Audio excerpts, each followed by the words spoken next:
আসসালামু আলাইকুম ওয়া রাহমাতুল্লাহ।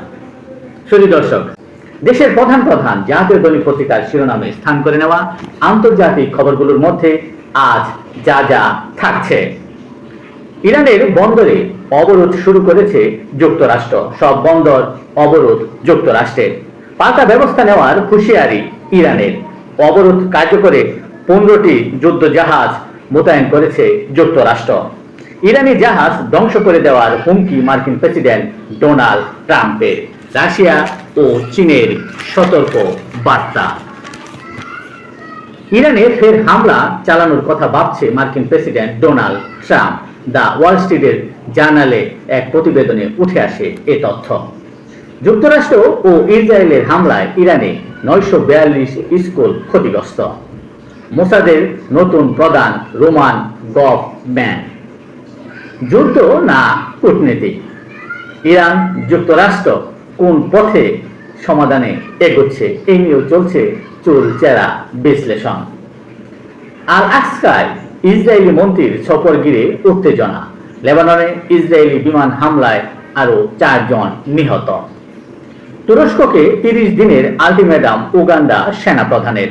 দাবি $100 কোটি ও সুন্দরী নারী। এই ছিল দেশের প্রধান প্রধান জাতীয় দৈনিক পত্রিকার শিরোনামে স্থান করে নেওয়া গুরুত্বপূর্ণ খবরগুলো যা নিয়ে এতক্ষণ আপনাদের মাঝে উপস্থিত ছিলাম। আজকের মতো এখানে, আবারও দেখা হবে আগামীকাল ঠিক একইভাবে। সে পর্যন্ত অবশ্যই ভালো থাকবেন, সুস্থ থাকবেন। আসসালামু আলাইকুম ওয়া রাহমাতুল্লাহ।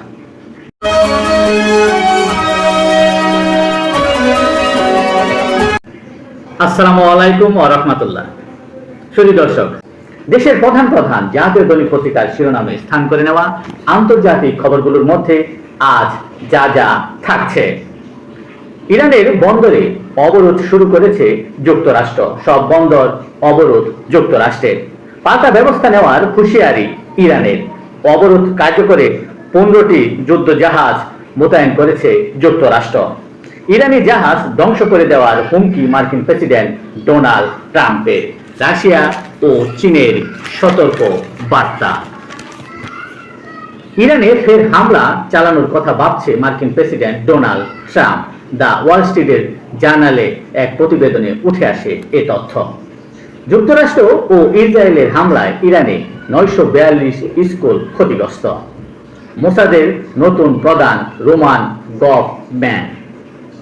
যুদ্ধ না কূটনীতি? ইরান যুক্তরাষ্ট্র কোন পথে সমাধানে এগোচ্ছে এই নিয়েও চলছে চুলচেরা বিশ্লেষণ। আল আকসায় ইসরায়েলি মন্ত্রীর